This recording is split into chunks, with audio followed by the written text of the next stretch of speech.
Ida for explaining to my boyfriend what declawing is. Original post June 5, 2022. My boyfriend, 24 male, and me, 24 female, have been dating for a few months. I'm moving out and didn't have much time to prepare because of circumstances outside of my control. The move-in date is July 8 and I need to be out by June. I have 2 cats and while I can find a place to stay, I need to put them somewhere safe.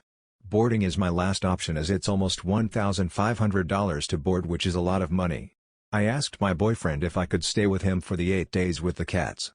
My BF lives with his parents and sisters. They own a mansion with 6 rooms. He and his sisters don't have to pay rent. He said he would ask them. He called his parents and his mother asked if my cats had claws. I said of course they do, if they didn't have claws, and my boyfriend cut me off. He walked away to finish the call and when he came back, he told me I can't stay because the cats have claws and will ruin the furniture. I said it was okay I couldn't stay with the cats, but then tried to explain that declawing a cat was unethical and how it's the same as cutting off a human's fingers. I then asked if he or his parents knew that, and he looked at me annoyed and just walked away without saying anything.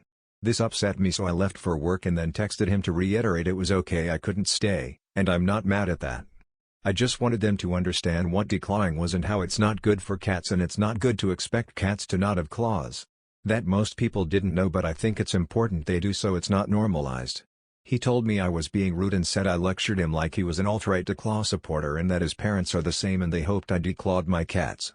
I didn't know how to respond to this, as I tried my hardest to explain I wasn't upset by not being able to stay but just wanted them to know what declawing entailed.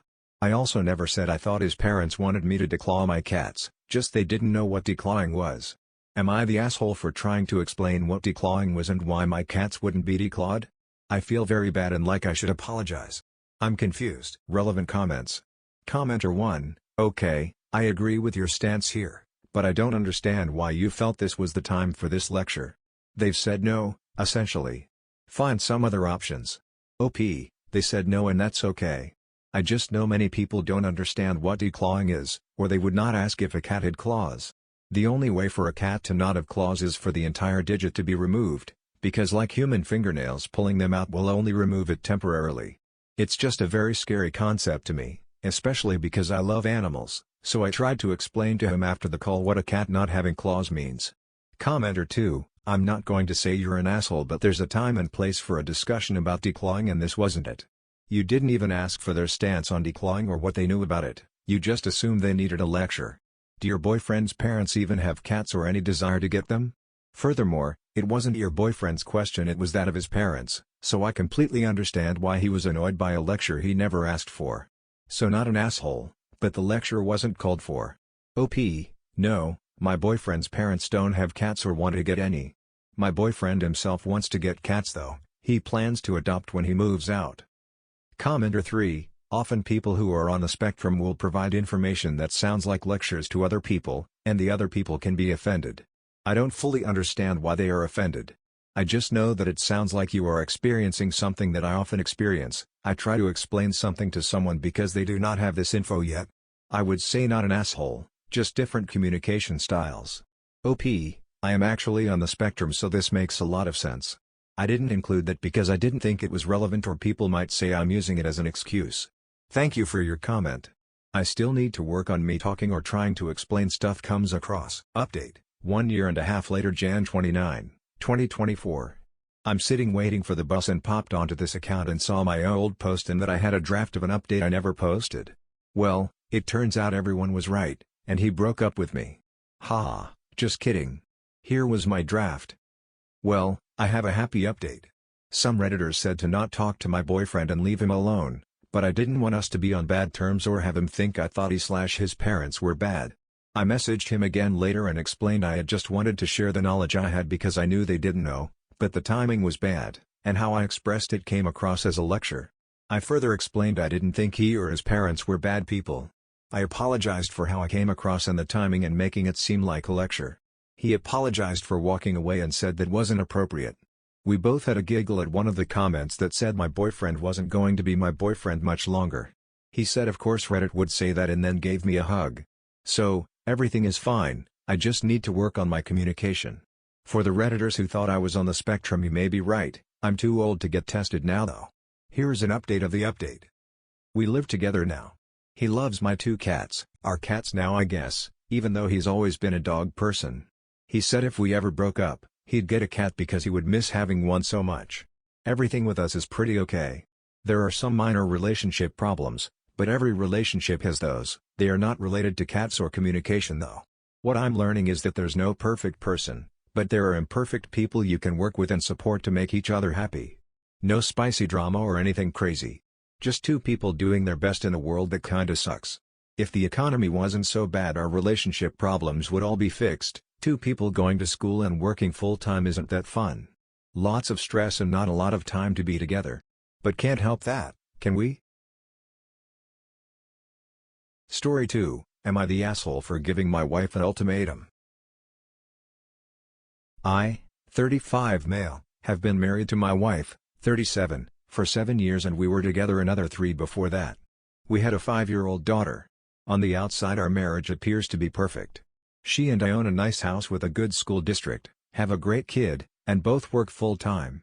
Her job requires her to do some travel and wants her in the office 3 days a week. My job does not pay as well, but I work completely remote and spend a lot of time taking my daughter to soccer or doctor's appointments as well as keeping up around the house. Before anyone asks, this is not a weight gain issue. I am active and fit, and my wife is the same. For the past 4 or so years my wife has shown basically no interest in our marriage and acts more like my roommate than my partner. We have basically no romance or intimacy.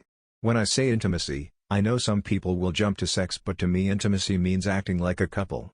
Hand-holding, kisses, cuddling, and obviously sex. None of those are really things my wife wants to do and makes it painfully obvious that she isn't interested. Before she and I were very much an amazing couple, my wife also shows no interest in my life. She has forgotten important events like our anniversary and my birthday. Our last anniversary she said she needed to cancel the dinner plans I made for the 2 of us because she had to work late on a Friday and travel for work the following week. I brought this up to my therapist who suggested couples therapy and is willing to give some recommendations. I brought this up to my wife who immediately shut it down saying, "There's nothing wrong with me, I don't need therapy." I have made multiple suggestions to her about how we can possibly improve our relationship. Family vacation? Our daughter won't appreciate it. I don't see what 5-year-old wouldn't want to go to the beach for a couple of days, but maybe I'm wrong. A romantic getaway for just her and I? No, I'm too busy at work. Or can't we just spend time together at home? Taking our daughter on a bike ride and going out to lunch on a weekend? I want to just relax. So, I gave up trying to initiate anything with her and recently began looking for an out. I watched my parents in a failing marriage for a decade and don't want to put my child through that. I talked to a lawyer and got papers ready and can buy a condo in town, to keep our daughter in the same school district with her friends, since I can't afford our house by myself. I recently confronted my wife when our daughter was at a play date. I told her that I am seriously considering leaving her since I feel as though I don't matter to her, and our relationship is never a priority to her. I told her I have an exit plan and if she doesn't make changes by the new year I am going to file for divorce and full custody. She and I got into a big fight where she basically told me I was manipulative and an asshole for blindsiding her like that. I told her that none of this would be an issue if she cared about us or at least pretended to. I told her I don't want our daughter to see how unhealthy our relationship is. All of this happened yesterday. So, Reddit, am I the asshole for what I said to my wife and our argument after? Edit, I have brought up my concerns about our marriage to her multiple times. Things usually improve for a short while but are quickly back to the status quo in a week or 2. Relevant comments. Commenter 1, it's one of 3 things. She's fallen out of love but is sticking around for your kids/financial reasons. 2, she's defined herself as asexual and has no requirements for intimacy. Or 3, she's been using her nights out with the girls as cover for having an affair, hence the complete lack of care/intimacy as she's getting it elsewhere. OP, I guess all 3 of those are possible. The first would make sense because she makes way more than I do. The second one is probably what I'm hoping for. It would be the least painful. The third one is probably my worst case, and I really don't want it to be what is happening. I've spent 10 years with her and having it thrown away like that is the most depressing thing I can imagine. OP clarifies what he does in the marriage. Bills are paid from our joint bank account.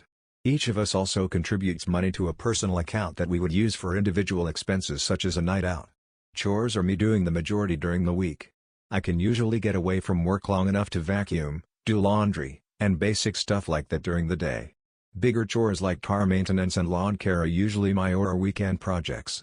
Commenter 2, Is she a bad mother/wife? Full custody? No, she is not a horrible mother. That part was definitely an overreaction on my part that I should not have said. Update, September 30th 2023, 13 days later. Hi everyone. First of all, thank you for all of your replies and messages. I received a ton and haven't been able to reply to them all. It has been a crazy couple of weeks, unfortunately. My marriage is over, and after talking to my wife I realize it has been for a long time. The day after my post, I began the divorce process with my lawyer. Everyone who said I was an asshole for saying I was going to get full custody, that is true. I was angry, frustrated, and said something I shouldn't have. We are going to split custody, with me having the weekdays and my wife having the weekends. That said, everyone who said she was cheating, congratulations, you were right. She has been for around 4 years now, which is about the time she started withdrawing from our marriage. She has been cheating with this co-worker because she felt like she was not attractive after having a child and I was busy with work and childcare. More recently, she has begun to develop feelings for him and was considering leaving me for him, which she is now free to do.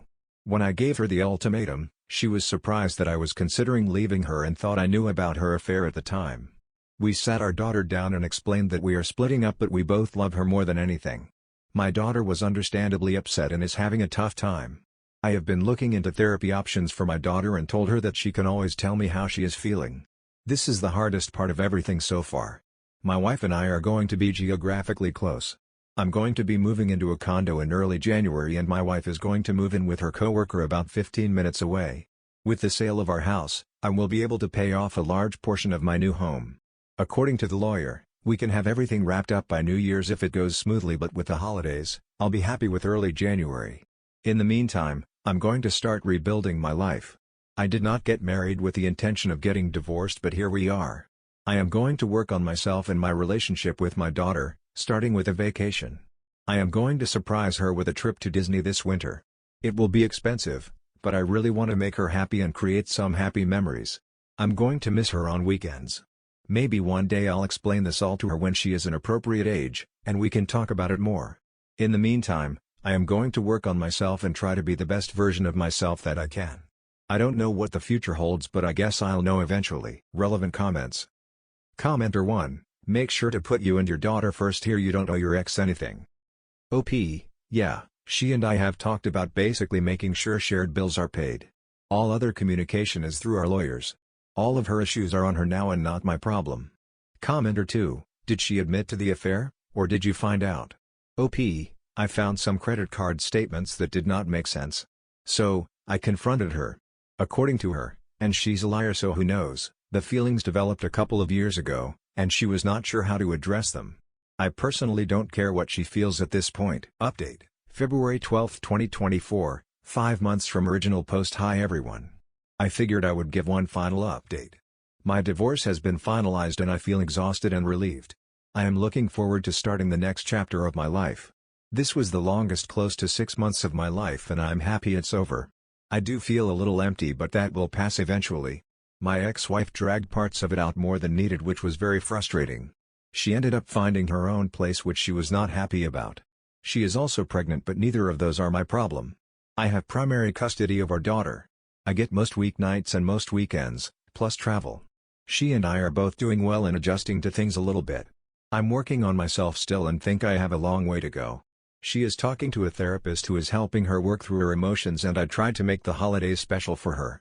I want to thank those of you who recommended support subreddits for infidelity. Reading a lot about similar situations has given me perspective on my situation. If anyone is going through a similar struggle, I understand what you're going through and hope you find the strength to do what you need to do.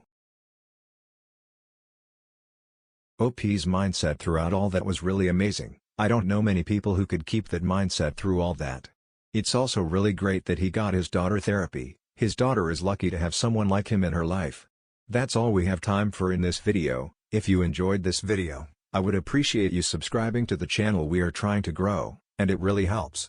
I hope you have an amazing day, and I will see you in the next video.